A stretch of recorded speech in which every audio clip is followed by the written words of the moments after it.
चलिएगा फाइनली मेरे प्यारे बच्चों, आज के वीडियो आप तमाम बच्चे के लिए काफी ज्यादा खास होने वाला है। लेकर के आ चुके हैं मेरे प्यारे बच्चों क्लास 12th बायोलॉजी का वो तमाम क्वेश्चन। अगर आपका भी मेन सब्जेक्ट है बायोलॉजी या साइड से भी बाबू रखे हैं बायोलॉजी, तो आज का ये वीडियो पूरा देख के जाएगा, क्योंकि बायोलॉजी का पूरे बुक से, ठीक है ना, पूरे बुक से आप सभी बच्चे के लिए लेकर के आ चुके हैं अति महत्वपूर्ण 35 क्वेश्चन।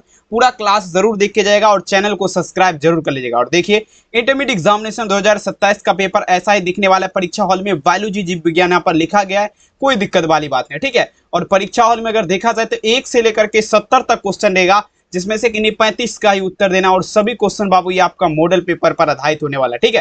तो आइए शुरू करते हैं, बिना समय को गंवाए हुए पढ़िए वही जो मेरे प्यारे बच्चों आपको यहाँ से परीक्षा हॉल में देखने को मिलेगा। आइए जरा पहला नंबर क्वेश्चन आपके स्क्रीन पे, तैयार हो जाइए बिल्कुल आंसर देने के लिए, ठीक है। देखिए कहता है बाबू, मानव में निषेचन होता है, ठीक है। कहता है fertilisation take place in human का बात किया जा रहा है। अब देखिएगा किसका बात किया जा रहा है, मानव का। तो मानव में अगर देखा जाए मेरे प्यार चो, निषेचन जो है ना, ठीक है, ये आपका निषेचन किसके माध्यम से होता है, तो यहाँ पर देख लीजिएगा आपका क्या होगा, फेलोपियन नलिका में होता है। किस में होता है, फेलोपियन ट्यूब, मतलब इन दी फेलोपियन ट्यूब, यानी क्या होता है, मानव में निषेचन आपका कहाँ होता है, फेलोपियन नलिका में होता है, ठीक है। तो पहला नंबर में जवाब आप लोग क्या देंगे, ऑप्शन यहाँ पर डी इसका उत्तर हो जाएगा, याद रखिएगा। अब देखिए बाबू, दूसरा नंबर क्वेश्चन आपके स्क्रीन पे कहता है, वेलिसनेरिया के पुष्प हैं, बता दीजिएगा। वेलिसनेरिया जो है ना, ये आपका पुष्प बता दीजिए आपका क्या है, यानी कि जो है ना, सिंपल समझिएगा, वेलिसनेरिया का पुष्प जो है बाबू, इसमें आपका किसके माध्यम से परागन होता है, ठीक है।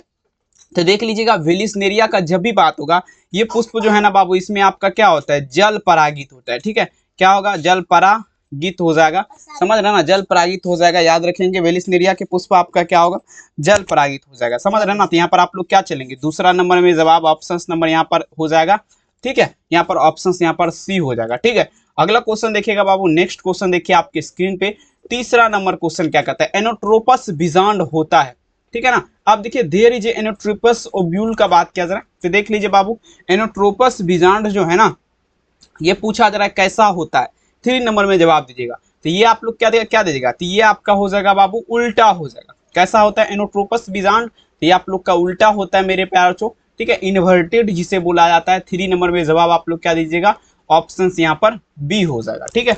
अगला क्वेश्चन देखिएगा बाबू, नेक्स्ट क्वेश्चन आपके स्क्रीन पे पूछा जा रहा है, क्या स्तनधारी के शुक्राणु के मध्य भाग में क्या पाया जाएगा।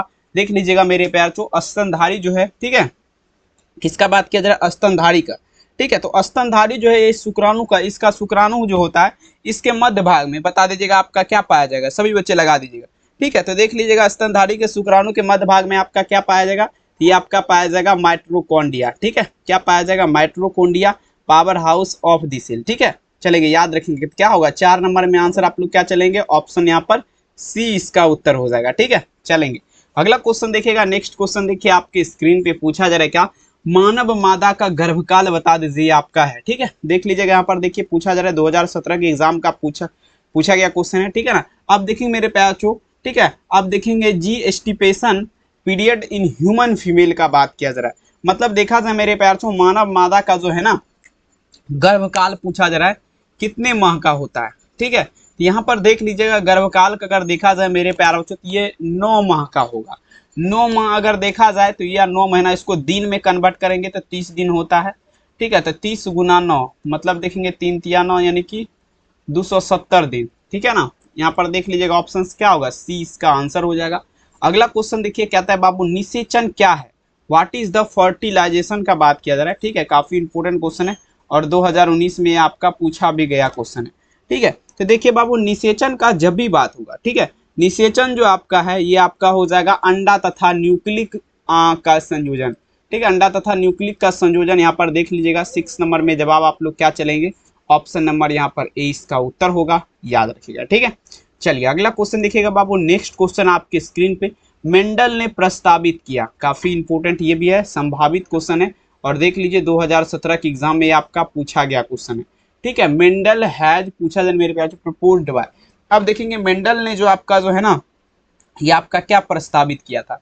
यहाँ पर देख लीजिएगा, मेंडल का जब भी बात होगा, ठीक है, ये आपका अनुवंशिकता का नियम, अनुवंशिकता का लॉ ऑफ दी, ठीक है, हार्डलिटी, यहाँ पर क्या चलेंगे, ऑप्शन यहाँ पर सी हो जाएगा। अनुवंशिकता का नियम किसने दिया था, तो ये बाबू आपका ग्रेगर जॉन मेंडल ने दिया था, ठीक है, याद रखिएगा। कहते हैं मंजिल उन्हीं को मिलता है जिसके सपनों में जान होती है, पंखों से कुछ नहीं होता, आपके हौसलों से उड़ान होती है। तो बिल्कुल बाबू बेहतरीन तरीके से देखिए और एग्जाम हॉल में आप लोग तबाही कर देंगे, ये उम्मीद है। आइए, कहता है मानव जनसंख्या वृद्धि को नियंत्रण करने के लिए चिकित्सकीय विधि द्वारा वृषण को हटाए जाने की प्रतिक्रिया क्या कहलाएगा। अब देखिए, मानव देखेंगे जनसंख्या का बात किया जा रहा है, ठीक है। वृषण को हटाए जाने की प्रतिक्रिया, वृषण का जब भी बात होगा बाबू, ठीक है ना, तो ये बांधकरण 8 में क्या चलेंगे, ऑप्शन यहाँ पर क्या होगा, बांधकरण की प्रतिक्रिया कहलाएगा। Option A is the right answer, याद रखिएगा। अगला क्वेश्चन देखिए क्या कह रहा है, एक संकर क्रॉस फिनोफिटिक अनुपात बता दीजिएगा क्या है, ठीक है। 9 नंबर क्वेश्चन किसका बात किया जा रहा है, एक संकर क्रॉस का, ठीक है। तो देखिए बाबू, एक संकर क्रॉस का सिंपल है और आपको द्विसंकर का भी बताएंगे। ये तो एक संकर का है, ये आपका द्विसंकर का भी आपको हम बताने वाले हैं। द्विसंकर का क्या होता है, एक संकर का क्या होता है, ठीक है। तो देख लीजिए, यहाँ पर सबसे पहले आपको समझाना चाहेंगे एक संकर क्रॉस का अनुपात क्या होता है। देखिए, एक संकर क्रॉस का जब भी बात होगा ना, तो ये आपका क्या हो जाएगा, 9 नंबर क्वेश्चन 3:1 होता है, ठीक है। क्या चलेंगे, 3:1, यानी कि आपका 3/1। और द्विसंकर का क्या होगा, 9:3:3:3:1। ये आपका द्विसंकर क्रॉस का अनुपात हुआ, ठीक है ना। तो यहाँ पर क्या बात किया जा रहा है, यहाँ पर एक संकर क्रॉस है ना, तो 3:1 हो जाएगा, बी वाला आंसर हो जाएगा। अगला क्वेश्चन देखिएगा, कहता बाबू द्विसंकर क्रॉस फिनोफिटिक अनुपात क्या है। अब देख लीजिएगा, द्विसंकर क्रॉस जो है इसका फिनोफिटिक अनुपात बता दीजिएगा क्या हो जाएगा, ठीक है, द्विसंकर क्रॉस का। तो देख लीजिएगा, द्विसंकर क्रॉस फिनोफिटिक अनुपात का जब भी बात होगा बाबू, अभी तो आपको जस्ट नाउ में हमने यहाँ पे बता दिया है, ये आपका 9:3:3:1 हो जाएगा। मतलब देख लीजिएगा, सिंपल यहाँ पर आप लोग देख सकते हैं 10 नंबर में आंसर क्या होगा, सी इसका आंसर हो जाएगा, ठीक है। अगला देखिए 11 नंबर क्वेश्चन आपके स्क्रीन पे देखिए क्या कहता है, कहता है आवृत पुष्प निम्नलिखित में से बता दीजिएगा किसमें होता है। अब देखेंगे आवृत का बात किया जा रहा है, ठीक है, आवृत पुष्प का बात किया जा रहा है, ठीक है। यहाँ पर देखिए आवृत पुष्प जो है बता दीजिएगा, पूछा जा रहा है किसमें होता है, ठीक है, किसमें होता है। तो देख लीजिएगा, यहाँ पर देख लीजिए आवृत पुष्प का जब भी बात होगा 11 नंबर क्वेश्चन, तो ये आपका कनकौआ में, ठीक है, किसमें होता है, कनकौआ में होता है आवृत पुष्प, याद रखेंगे। 11 नंबर में आंसर क्या होगा, ऑप्शन यहाँ पर ए हो जाएगा। अगला क्वेश्चन देखिएगा, नेक्स्ट क्वेश्चन, अनुवंशिक कूट में कितने कूट होते हैं। काफी इंपोर्टेंट है, 2021 के एग्जाम में पूछा गया क्वेश्चन है, ठीक है। अनुवंशिक कूट जो है इसमें आपका पूछा जा रहा है कितने कूट होते हैं, ठीक है। तो याद रखिएगा बाबू, इसमें क्या हो जाएगा, 32 कूट हो जाएगा क्या, ठीक है, 32 कूट, यानी कि आपका 32 कूट हो जाएगा। अनुवंशिक कूट में कितने, यहाँ पर देख लीजिएगा ऑप्शंस क्या चलेंगे, सी इज द राइट आंसर, समझ रहे ना बात को। तो क्या चलिएगा, ऑप्शंस यहाँ पर हो जाएगा बाबू, ऑप्शंस नंबर यहाँ पर सी हो जाएगा, ठीक है ना, याद रखेंगे। चलिए, काफ़ी इंपॉर्टेंट है और सीधे आपके परीक्षा के लिए काफ़ी ज़्यादा संभावित क्वेश्चन है, ठीक है, और एग्जाम में मेरे प्यारे बच्चों तबाही करेगा आपके लिए। नेक्स्ट क्वेश्चन देख लीजिएगा, पूछा जा रहा है क्या यहाँ पर समझने का, शुक्राणु में परिपक्व, देखेंगे शुक्राणु आपका परिपक्व बता दीजिएगा, ये आपका होता है, ठीक है। शुक्राणु का जब भी बात होगा बाबू, ये आपका किसमें परिपक्व होता है, कमेंट सेक्शन में जवाब दीजिएगा, सभी बच्चे लगाने का प्रयास करेंगे, ठीक है। तो देख लीजिएगा, शुक्राणु जो आपका परिपक्व होगा, ये आपका पूछा जा रहा है किसमें होता है, सभी बच्चे लगा दीजिएगा और काफ़ी ज़्यादा इंपॉर्टेंट क्वेश्चन है, ठीक है। तो ये आपका किसमें, वृषण में, ठीक है, सॉरी अधिवृषण में हो जाएगा, सी वाला आंसर यहाँ पर लगाएंगे, किसमें परिपक्व होगा बाबू, अधिवृषण में। अगला क्वेश्चन कहता है पीसीआर विधि आवश्यक है, पीसीआर मेथड नेसेसरली का बात किया, जरा आप देखेंगे बाबू, पीसीआर विधि जो है, ठीक है, ये आपका किसके लिए आवश्यक है, कमेंट सेक्शन में जवाब दीजिएगा, ठीक है। तो देखिए पीसीआर विधि का जब भी आप लोग ध्यान से समझिएगा, पीसीआर विधि जो है ना बाबू, ये डीएनए संवर्धक के लिए आवश्यक है, किसके लिए, डीएनए संवर्धक के लिए, यहाँ पर आप लोग ध्यान दीजिएगा, किसके लिए आवश्यक है, डीएनए संवर्धक के लिए। यहाँ पर देख लीजिएगा आंसर क्या चलेंगे, option D is the right answer. अगला क्वेश्चन देखिएगा, कहता है पृथ्वी के निकट वायुमंडलीय क्षेत्र बता दीजिए आपका क्या कहलाएगा, ठीक है। 15 नंबर क्वेश्चन, पृथ्वी का निकट जो है वायुमंडल का क्षेत्र जो है बाबू, ये पूछा जा रहा है क्या कहलाता है, ठीक है। तो यहाँ पर देख लीजिएगा, पृथ्वी के निकट वायुमंडल का क्षेत्र जो है ना, ये आपका ट्रांसफोस्फीयर कहलाएगा, क्या कहलाएगा, ट्रांसफोस्फीयर कहलाएगा, आप सारे बच्चे याद रखिएगा, ठीक है। पृथ्वी के निकट वायुमंडलीय क्षेत्र आपका क्या कहलाएगा, ये आपका कहलाएगा बाबू ट्रांसफोस्फीयर, यहाँ पर देख लीजिएगा सी वाला आंसर। नेक्स्ट लेवल का क्वेश्चन देखिए आपके स्क्रीन पे, किसी आबादी का स्वरूप निर्भर करता है। अब देखेंगे बाबू, किसी आबादी का स्वरूप जो है ये आपका किस पर निर्भर करेगा, ठीक है, लगाते चलेंगे। किसी आबादी का स्वरूप जो है आपका पूछा जा रहा है, किस पर निर्भर करेगा। चलिए जल्दी जल्दी जवाब दीजिएगा, और काफी ज्यादा खास क्वेश्चन है। ठीक है, तो सबसे पहले देखिए आबादी का स्वरूप जो है ना, ये आपका जो निर्भर करेगा बाबू, सबसे पहले वितरण हो जाएगा। दूसरा में आपका डेंसिटी, जातीय मतलब देखेंगे मेरे प्यार चो, ठीक है ना। अब देखेंगे, ठीक है, एंथिक देखेंगे कंपोजिशन जिसे बोला जाता है, ठीक है, यानी कि टोटल यहाँ पर आप लोग का सभी यहाँ पर सही हो जाएगा, डी वाला आंसर हो जाएगा। अगला क्वेश्चन देखिएगा, 17 नंबर क्वेश्चन देखिए कहता है मानव जनसंख्या का अध्ययन बता दीजिए आपका क्या कहलाएगा। ठीक है, लगा जरा बाबू, मानव जनसंख्या का अध्ययन जो है आपका क्या कहलाएगा, जल्दी बता दीजिएगा। ठीक है, देख लीजिएगा मानव जनसंख्या का अध्ययन आप लोग देख लीजिए क्या कहलाएगा, सभी बच्चे लगाते चलेंगे। ये आपका देख लीजिएगा मानव जनसंख्या का अध्ययन जो है ये आपका डोमोग्राफी कहलाएगा। क्या कहलाएगा, ठीक है, डोमोग्राफी कहलाएगा। यहाँ पर आप लोग ध्यान से समझ जाइएगा, demography, option B is the right answer. मानव जनसंख्या का अध्ययन क्या कहलाएगा, डोमोग्राफी कहलाएगा। ठीक है, काफी इंपॉर्टेंट है और सीधे आपके परीक्षा के लिए संभावित है और एग्जाम हॉल में तबाही जरूर करेगा, ये उम्मीद है। ठीक है, चलिए बहुत बढ़िया बाबू, लगे रहिए, लगाते रहिए और बिल्कुल धुआं धुआं आप लोग करते रहिए। कहते हैं, आइए, कहते हैं इनमें से कौन कायिक प्रवर्धक नहीं है, कायिक प्रवर्धक बता दीजिएगा कौन आपका नहीं है। चलिए लगाते चलिए, छापते चलिए। ठीक है, तो देख लीजिए बाबू, कायिक प्रवर्धक का जब भी बात होगा कौन आपका नहीं है। ठीक है, तो कायिक प्रवर्धक जो है ना बाबू आपका क्या होगा, चल बीजाणु। ठीक है, 18 नंबर में जवाब क्या चलेंगे, चल बीजाणु जो आप देख रहे हैं बाबुआ यहाँ पर, ये आपका क्या है, ये कायिक प्रवर्धक नहीं है। 18 में आंसर क्या होगा, ऑप्शन डी। अगला क्वेश्चन, प्राथमिक लैंगिक जनन अंग बता दीजिए क्या है, प्राथमिक लैंगिक जनन। ठीक है, 19 नंबर में जवाब दीजिएगा। प्राथमिक लैंगिक जनन अंग का बात किया जा रहा है, ये आपका हो जाएगा बाबू वृषण हो जाएगा। प्राथमिक लैंगिक जनन अंग क्या होगा, वृषण, टेस्टिकल जिसे बोला जाता है। ठीक है, 19 में जवाब क्या होगा, सी। अगला क्वेश्चन देखिए 20 नंबर, कौन सी तकनीकी पुरुष से संबंधित है। आइएगा, कहता है कौन सा ऐसा तकनीकी है जो बाबू पुरुष से संबंधित है। तो पुरुष से संबंधित क्या होगा, वास्केटोमी होगा ना, बाद बाकी सब तो जो है अलग अलग है, लेकिन यहाँ पर पुरुष से जो संबंधित है वो आपका वास्केटोमी हो जाएगा। अगला प्रश्न पढ़िएगा, सहलगनता समूह के लिए उन कोशिकाओं के लिए क्या होगी जिसमें आपका देख लीजिएगा n बराबर 2n बराबर देखिए बाबू 14 लिखा गया है। तो n बराबर 14/2, 7 का 7, 7 दूना 14, answer is the right answer D. ठीक है, अगला क्वेश्चन देखिए क्या कह रहा है, ध्यान से समझिएगा। कहता उच्च मृत्यु दर के कारण जनसंख्या में तीव्र ह्रास बता दीजिए आपका क्या कहलाएगा, 22 नंबर क्वेश्चन। अब देखिए उच्च मृत्यु दर के कारण मतलब देखिए हाई क्वालिटी, यानी कि बहुत तेज से अगर मान लीजिए मृत्यु होने लगेगा, ठीक है, तो बता दीजिएगा बाबू ये आपका क्या कहलाएगा, जनसंख्या विस्फोट, जनसंख्या अवनमन। यहाँ पर देख लीजिएगा जनसंख्या यहाँ पर क्या चलेंगे, 22 नंबर में जवाब दीजिएगा। यहाँ पर क्या होगा, ऑप्शन बी जनसंख्या अवनपने। ठीक है, आंसर क्या होगा, बी। अब देखिए विषाणु संक्रमित कोशिका बता दीजिए कौन सा प्रोटीन स्रावित करती है। अब 23 नंबर में जवाब आप लोग ये दीजिएगा, जो कोशिका विषाणु से संक्रमित है, किससे, विषाणु से, तो बता दीजिए बाबू आपका कौन सा प्रोटीन स्रावित करेगा, कौन सा निकालेगा प्रोटीन। तो सबसे पहला में अगर जो निकालेगा ना वो आपका क्या होगा, इंटरक्यूकिल हो जाएगा। और देखिए इंटरफेरन और ट्यूमर नेक्रोसिस फैक्टर, यानी कि टोटल आपका डी यहाँ पर देख लीजिए सही आपको दिख रहा होगा।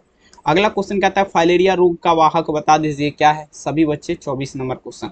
फाइलेरिया रोग में क्या होता है, पैर देखेंगे बहुत सारे जो है ना फूल जाता है, बहुत मोटा हो जाता है, उसे फाइलेरिया रोग कहते हैं। ठीक है, तो आप लोग समझने का प्रयास करेगा, फाइलेरिया रोग जो बाबू उसका वाहक पूछा जा रहा है क्या है। तो देखिए फाइलेरिया रोग का वाहक जो है ना मादा एनोफ्लिक्स मच्छर हो जाएगा, तो डी वाला आप लोग लगा सकते हैं, मादा एनोफ्लिक्स मच्छर। अगला क्वेश्चन पढ़िएगा, HIV निम्नलिखित में से किस कोशिका पे आक्रमण करता है। HIV क्या है, एक प्रकार का वायरस है। ठीक है, आप सभी बच्चे जवाब देने का प्रयास करेगा, ये पूछा जा रहा है ना किस कोशिका पर आक्रमण करेगा। ठीक है, तो देखिए बाबू HIV का अगर देखा जाए सिंपल क्वेश्चन जवाब देने का प्रयास करेगा, तो ये आपका कौन सा कोशिका पर आक्रमण करेगा, तो ये आपका टी हेल्पर कोशिका पर, किस पर करेगा, टी हेल्पर कोशिका पर ये आपका आक्रमण करेगा। आंसर क्या होगा, डी। आइए अगला क्वेश्चन कहते हैं इनमें से कौन वायरस जनित रोग है, मतलब वायरस के माध्यम से फैलने वाले रोग को क्या कहते हैं, वायरस जनित रोग कहते हैं। अगर देखा जाए मेरे प्यार छो पोलियो, ठीक है, पोलियो आपका किसके द्वारा होता है, तो ये आपका होता है वायरस के द्वारा। ठीक है, क्या चलेंगे यहाँ पर, बी इसका राइट आंसर हो जाएगा। अगला क्वेश्चन देखिएगा, कहता है अम्ल वर्षा के कारक है। अब देखिए अम्ल वर्षा जो होता है ना बाबू, ये आपका NO2 नाइट्रस ऑक्साइड तथा SO2 मतलब सल्फर ऑक्साइड, यानी कि यहाँ पर देख सकते हैं बी वाला आपका उत्तर हो जाएगा। ठीक है, चलिए फटाफट से चलिए अगला क्वेश्चन क्या आता है, निम्नलिखित में से कौन एकल कोशिका प्रोटीन है। ठीक है, अब देखेंगे एकल कोशिका प्रोटीन का अगर देखा जाए मेरे प्यारे बच्चों, ये आपका पूछा जा रहा है कौन होगा। ठीक है, तो इस नंबर में आप लोग जवाब देने का कोशिश करिए। एकल कोशिका प्रोटीन का बात किया जाए तो यहाँ पर क्या होगा, क्लोरेला हो जाएगा। ठीक है, क्लोरेला लगाएंगे। एकल कोशिका प्रोटीन क्या है, क्लोरेला। 28 नंबर में जवाब क्या चलेंगे, B is the right answer. अगला क्वेश्चन देखेंगे, नेक्स्ट क्वेश्चन देखिए आपके स्क्रीन पे, शराब उद्योग में किस सूक्ष्म जीव का बता दीजिएगा। ठीक है, उपयोग होता है। 29 नंबर में चलेंगे। अब देखा जाए बाबू, शराब का बात किया जा रहा है। ठीक है, शराब चलेंगे, किसी की याद सताए शराब पी लेना, आप लोग सुने होंगे गाना भी। आए देखिएगा, तो देखिए शराब उद्योग में देखेंगे आपका जो है ना किसका इस्तेमाल होता है, ईस्ट लगाएंगे। ठीक है, ईस्ट का इस्तेमाल होता है, देख लीजिएगा ईस्ट का। 29 में जवाब क्या चलेंगे, ऑप्शन यहाँ पर। ठीक है, ए इज द राइट आंसर। अगला क्वेश्चन कहता है जीन गण इनमें से किसके लिए उपयुक्त है। 30 में चलेंगे बाबू, किसका बात किया जा रहा है, तो जीन गण का। ठीक है, आइए लगाइए, जीन गण का बात किया जा रहा है बाबू, ये आपका पूछा जा रहा है किसके लिए उपयुक्त है, तो ये आपका संवाहकों के साथ जुड़कर पूर्ण योगज डीएनए का निर्माण करना। ठीक है, चलिए लगाते चलेंगे, संवाहक के साथ जुड़कर पूर्ण योगज डीएनए का निर्माण करना। आंसर क्या चलेंगे, ऑप्शन यहाँ पर डी हो जाएगा। अगला क्वेश्चन देखिएगा, नेक्स्ट क्वेश्चन, भ्रूणपोष का कार्य क्या होगा। ठीक है, भ्रूणपोष का कार्य क्या होगा, सभी बच्चे लगाते चलेंगे। ठीक है, अब देखिए भ्रूणपोष का बात क्या हुआ थी, डिफनेक्शन ऑफ एंडोस्पर्म जिसे बोला जाता है।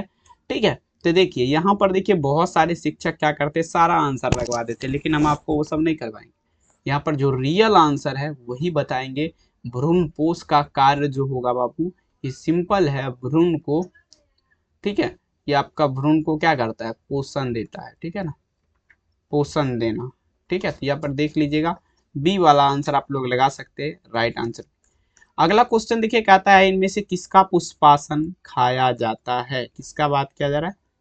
ठीक है, पुष्पासन का। तो पुष्पासन जो खाया जाएगा, सबसे पहले देखिए सेब का खाया जाता है, सेब का। ठीक है, एप्पल का। ठीक है, एप्पल का। ठीक है, एप्पल का, APPLE एप्पल, एप्पल मीन्स सेब। हाँ, तो उसका क्या खाया जाता है, पुष्पासन खाया जाता है। यहाँ पर 32 में आंसर क्या चलेंगे, ऑप्शन बी, लीची। हाँ बिल्कुल चलेंगे, ऑप्शन क्या होगा, बी इसका आंसर हो जाएगा। अगला क्वेश्चन देखिएगा, कहता है परागकण का सबसे बड़ा केंद्र बता दीजिएगा, आपका क्या होगा। ठीक है, कहता है अब देखेंगे मेरे पैर जो longest nucleus of pollen grain का बात किया जा रहा है। अब देखेंगे परागकण। ठीक है, पराग, ठीक है, एक मिनट, पराग कण लिखा गया ना, तो देखिए पराग कण मतलब देखिए सबसे पहले ये कहाँ हो, आपसे पूछ देगा पराग कण कहाँ होता है, तो ये आप लोग ध्यान दीजिएगा, ये आपका होता है पराग कोश में होता है, समझ जाइए। ठीक है, पराग कोश में होता है, लेकिन इसका सबसे बड़ा केंद्र का बात किया जा रहा है, सबसे, ठीक है, सबसे बड़ा केंद्र। ठीक है, सबसे बड़ा केंद्र का अगर देखा जाए तो ये आपका क्या होगा, नलिका। ठीक है, नलिका केंद्र हो जाएगा। ठीक है, तो देख लीजिए ऑप्शंस क्या चलेंगे, ए वाला इज द राइट आंसर। अगला क्वेश्चन कहता है, ध्यान दीजिएगा, गेमिट निर्माण को देख लीजिएगा, गेमिट निर्माण को क्या कहते हैं। अब देखेंगे गेमिट निर्माण जो है ये बता दीजिए आपका क्या कहलाएगा, गेमिट निर्माण को क्या कहते हैं, तो गेमिट निर्माण की प्रतिक्रिया क्या कहलाएगा, गेमिटोजेनेसिस कहलाएगा। ठीक है, 34 में आंसर क्या चलेंगे, ऑप्शन ए इसका उत्तर हो जाएगा। गेमिट निर्माण की प्रतिक्रिया क्या कहलाएगा, गेमिटोजेनेसिस। ठीक है, अगला क्वेश्चन देखिएगा, नेक्स्ट क्वेश्चन आपके स्क्रीन पे। ठीक है, ऑप्शंस क्या होगा, ए इसका उत्तर हो जाएगा। ठीक है, देखिए अगला क्वेश्चन देखिए क्या कहता है, हवा के द्वारा परागित होने वाले फलों को क्या कहते हैं। ठीक है, हवा के द्वारा परागित होने वाले फल को क्या कहते हैं। ठीक है, देख लीजिएगा।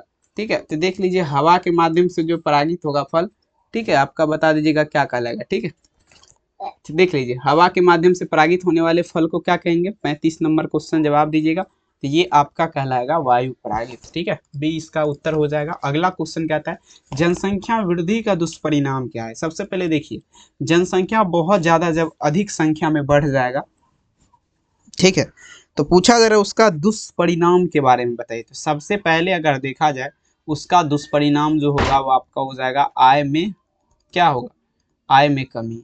दूसरा में अगर देखा जाए बाबू तो दूसरा में क्या होगा, जमीन में कमी हो जाएगा, जमीन में क्या हो जाएगा, कमी हो जाएगा। तीसरा में अगर देखा जाए तो खनिज पदार्थ, ठीक है, खनिज पदार्थ में कमी, ठीक है। तो सभी यहाँ पर लगा सकते हैं, डी वाला आंसर हो जाएगा। अगला क्वेश्चन देखिएगा, इनमें से कौन यौन संचारित रोग है, आइएगा तो देख लीजिए। यौन संचारित रोग का अगर देखा जाए बाबू, ठीक है, 37 नंबर में जवाब दीजिएगा, यौन संचारित रोग आपका क्या होगा, ठीक है। तो यौन संचारित रोग आपका क्या हो जाएगा, ठीक है। यौन संचारित रोग आप लोग देख लेंगे यहाँ पर क्या होगा, ठीक है। चलेंगे यौन संचारित रोग, यहाँ पर देखो एक मिनट, तो देखिए 37 नंबर में आप लोग क्या चलेंगे, यौन संचारित रोग का जब भी बात होगा यहाँ पर चलेंगे क्या हो जाएगा, यौन संचारित रोग, ठीक है। यौन संचारित रोग, यौन संचारित रोग आपका क्या हो जाएगा, यहाँ पर देख लीजिएगा। ये आप लोग चलेंगे 37 नंबर में क्या चलेंगे, ये आपका क्या होगा, यहाँ पे देखो, आप देखो सी हो जाएगा, यहाँ पर देखो ये आपका क्या होगा, सी इसका उत्तर हो जाएगा। यौन संचारित रोग आपका क्या होगा, सी इसका उत्तर, ठीक है। चलेंगे नेक्स्ट क्वेश्चन, देखिए आपके स्क्रीन पे देखिए पूछा जा रहा है क्या, ठीक है। यहाँ पर देखिए RU 486 दवा का प्रयोग, मतलब RU 486 मेडिसिन यूज, ये देखिए गर्भपात के कारक के रूप में इसका उपयोग होता है। 38 में आंसर क्या होगा, सी। 39 देखिएगा, F2 संसति के देखिए क्या था, F2 पीढ़ी के संसति बाह्यलक्षणीय अनुपात अपूर्ण प्रभाविता का बात किया जा रहा है, इसमें स्थिति क्या होता है, तो 1:2 लगाएंगे, 1/2, राइट आंसर सी। अगला देखिए, बीजांड विकसित होकर के क्या बनाता है, तो देखिए बीजांड विकसित होकर आपका जो है बीज का, ठीक है, निर्माण करेगा, निर्माण करेगा, ठीक है। तो देख लीजिए सी वाला आंसर आप लोग लगा सकते। अगला प्रश्न देखिए क्या कह रहा है, अब देखेंगे यहाँ पर पूछा जा रहा है, देखिएगा किस फल का बीज चोल खाया जाता है। अब देखिए किस फल का बीज चोल खाया जाएगा, बीज चोल का मतलब देखिए सबसे पहला नंबर में यहाँ पर देखिए फल क्या है, ये आपका जाय फल हो जाएगा। दूसरा में आपका क्या होगा, लीची हो जाएगा। तीसरा में क्या होगा, शरीफा हो जाएगा। उपर्युक्त सभी टोटल आपका देख लीजिएगा, टी वाला आंसर हो जाएगा। लास्ट क्वेश्चन चलेंगे, युग्मनज बता दीजिएगा क्या होता है। युग्मक तो देखिए द्विगुणित होता है, लेकिन युग्मनज का जब भी बात होगा, ठीक है, तो ये आपका क्या, सॉरी युग्मक त्रिगुणित होता है, युग्मनज जो है द्विगुणित होता है, डिप्लॉयड, ठीक है। तो देखिए आपको 42 नंबर तक हम बताए हैं, क्वेश्चन कैसा लगा कमेंट में जवाब दीजिएगा, सब्सक्राइब करना मत भूलिएगा, और देखेंगे हम नेक्स्ट क्लास में आपसे मुलाकात करते हैं। बहुत बहुत धन्यवाद आप सभी बच्चे का इस प्यारा सा सेशन को देखने के लिए। फिर से वही मुलाकातें होगी, सारे जगह में बातें होगी। बहुत बहुत धन्यवाद, नेक्स्ट क्लास में आपसे हम मिलते हैं तबाही करके। बहुत बहुत धन्यवाद।